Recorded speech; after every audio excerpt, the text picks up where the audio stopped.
Hey, so today's video follows on from yesterday's. So today we're going to do two things. Armra, which is the solo practice number 1, and we're going to do 6 count Arko, which is, Arko is circle, so 6 circles. And you can combine these two together and we call it Armra Arko. Okay?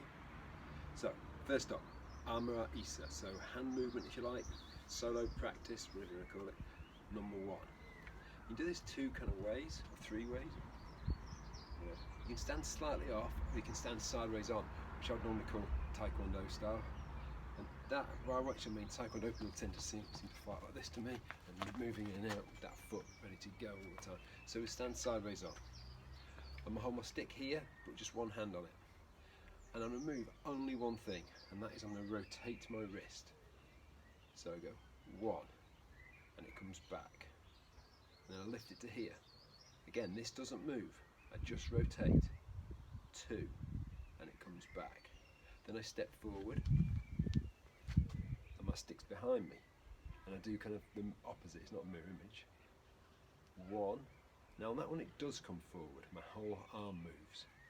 1, and then, look underneath so you can see better, it's over my head. 2, and then step back.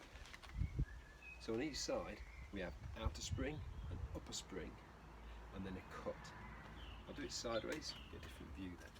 And watch, my arm doesn't move, just my wrist. 1, so just rotating, if I put my finger touching my wrist, it doesn't move. 2,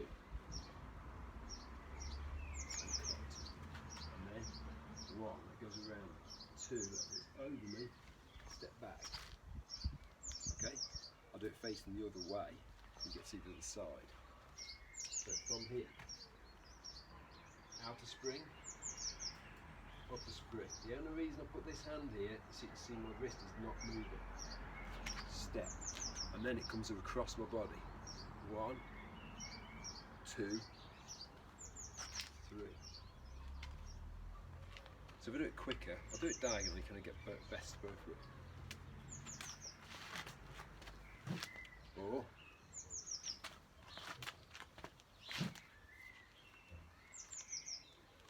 By doing this without moving, I give very little away. If you see different styles of martial arts will tell you different things. I had a Salat teacher who say watch people's throat. I've heard Wing Chun people saying watch the elbows for movement of people going forward. Other people watch the hands. But if I look at that, then some people say watch the third eye, so this place just here.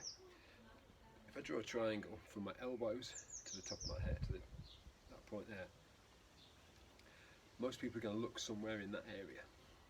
Now at this point, if I start to look, you see my arm is moving before my hand has come into play. Yeah, do this, you'll see better this way. See, my stick has hardly moved. And so if I do it like this, by opening this out, it becomes very, very obvious. And clearly this, or this, first one is correct, the second one isn't. See, first one's correct, second one isn't. I get slightly more range, but it's neither here nor there really. It's not the most powerful shot, but as they say in boxing, it's the one you don't see coming that does the damage.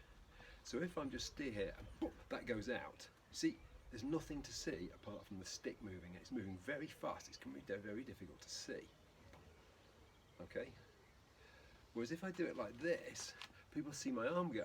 If that Wing Chun guy is watching elbows, he's going to see it, and he's going to do something like this just by trapping them there. Another thing you'll find is that if somebody's holding my wrist, I mean, because my skin moves on my bones, look, I'm holding this, you see my knuckles are white, and I can still do it. Somebody grabs my wrist, boom, can still hit them. Yeah. Whereas, if my motion is this, if the first bit of the motion is impeded, it tends to stop the whole thing. It's not as though I'm doing that. For most people, that doesn't work. You hit a thing, it stops. Not you hit and then the next bit goes. Okay, you hit a block or something, or a trap. Okay, so by doing this, I have various advantages. Firstly, no one sees it coming, or much harder to see it coming. And it's the same on this one. Secondly, it's much harder to arrest the motion. Alright, so now just like that. See, I try and move nothing apart from my wrist. Just rotate. This was once explained in a JKD class where I was training, and somebody said that I kept clipping him with a stick, and so he got everyone around and said, you know, what's the quickest, shortest distance between 2 points? And people were saying, oh, it's a straight line, boss. And he said, yeah, but you see the way John does it, he doesn't actually move, because instead of doing that, I just was doing that, and it's much harder to see. Let's say I've broken a couple of people's hands doing this by mistake, and a good friend of mine actually, I broke his hand in a competition. He beat me. Shows that the competitions are perhaps not totally real, you know that, but I was doing this and hit him repeatedly on his hand and broke his hand through a hockey glove, and he still beat me. He hit me more than I hit him, but anyway, you know, it shows that that shot, though it doesn't look that powerful, the Abanico style strike like this, boom, it's still very fast, and it's fast, and you hit someone in a fight like that, you're going to do it. Okay, next, so I'll run through this once more. So from the side, yeah, I go outer spring, come up to here, upper spring, and see, I'm really focusing on not moving this, and then I come back and cut through, go around my body. So this time, if I'm fighting the camera, see, you're in front of me, boom, hit your hand, hit your hand. Now you're in front of me there. If I do this, I'm only going to hit myself. That hasn't got past me, so I have to come around my body to there, and then come over the top to there. Somebody's just come in front of me. They don't see this coming because all they can see is a stick, and then it just descends there, and then finish off with that. Okay. At the top, sometimes I'll go from here straight into that. Other times I'll go from here, come back into that. They're both correct. Practice both of them. Sometimes I alternate. Next one. 6 count Arko. It's really simple.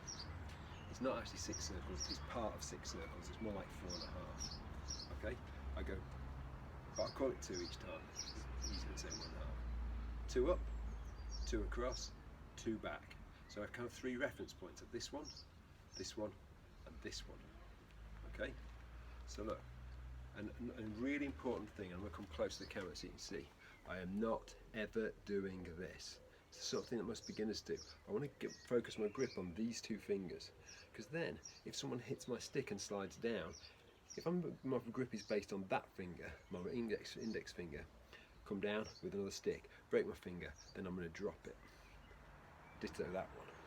But if my grip is based on these 2 fingers, if someone comes down my stick and breaks that finger, or comes up it and breaks that one, then my grip is unaffected. Okay?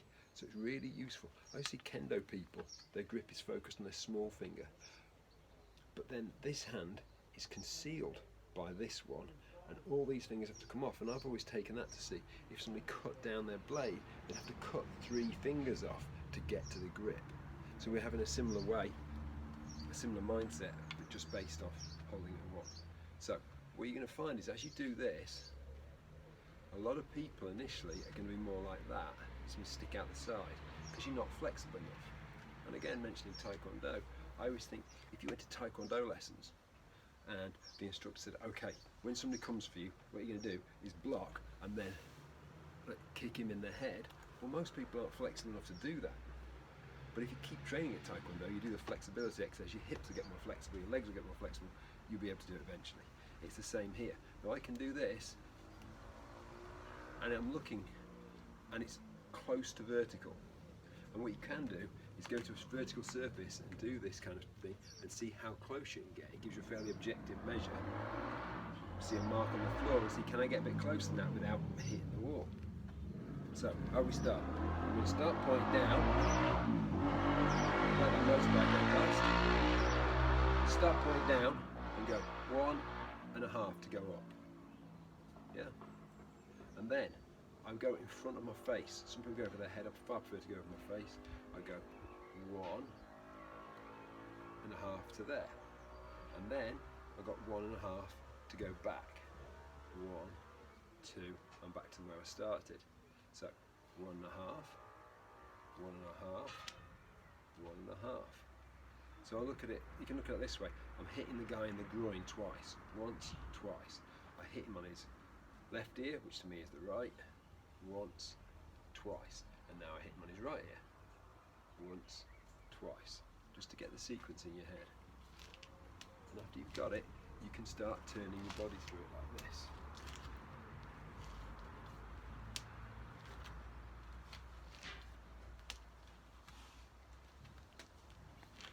Move your feet a little bit. Just make sure it's not too... See, some people go over their head, it's like that. It loses something. Far better here. If you're a bit concerned about taking your teeth out, so I've got a normal length stick and it comes past my face fine. Hold it a bit shorter. Yeah. Or get a shorter stick. Okay, that's that. Question that's worth answering at this point is, are these strikes or blocks? Well, the fact is they're both. Okay, so it could be, what is this for? What if my opponent is standing like this in front of me? I use the first one to take his stick out of the way and then hit him. So hit, it's removal of block, hit. Or it could just be I hit him on his hand, he takes his hand away, and then I hit him on his head. It could be he's swinging in at me, so I block with that and then hit. It's up to you. The main thing for this is initially it's kind of a flexibility exercise and getting used to having sticks twirling around in front of your face exercise. Let's go through slowly, facing this way. You see that 1 and a half, 1 and a half, 1 and a half. Back to the beginning again. Okay. So now what I can do is that we call that 6 count Arko, because there's part of at least 6 circles. I'm now going to combine this with Armra, which is this one,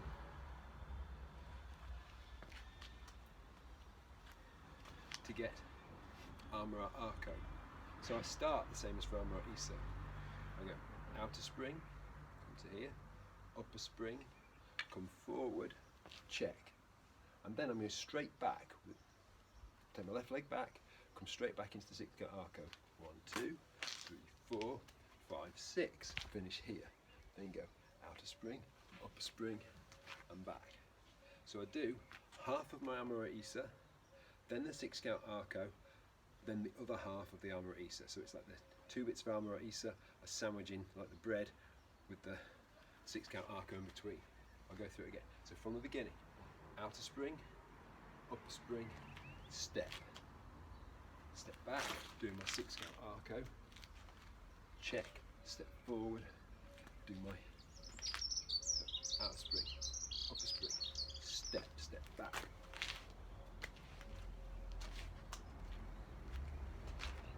And again, outer spring, upper spring, step, straight back to here. Outer spring, spring, step back.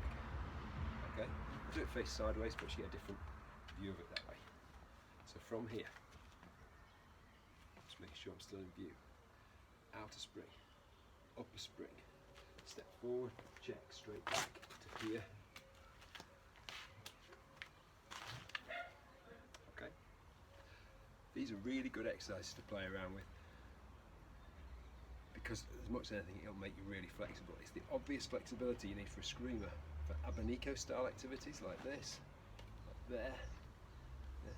Obviously look, I can come, there's the line of my stick, I can go to about 270 degrees on this, see, with no particular problem. But if you're only getting to there, it's like saying, again, like do taekwondo, I'm going to kick the guy in the face and I can only get to here. Okay, you need to work on this, because then you're hitting right in the middle of the range of motion, and after a while you start to get this sort of thing going on, and you can just hit where you want, okay, and move quite free and easily through it all. And then the 6 count Arko, again, nice combination there.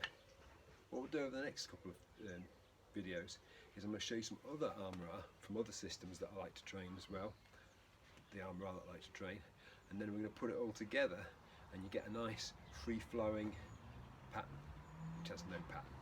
Okay, so hope you enjoyed the video. Now go train.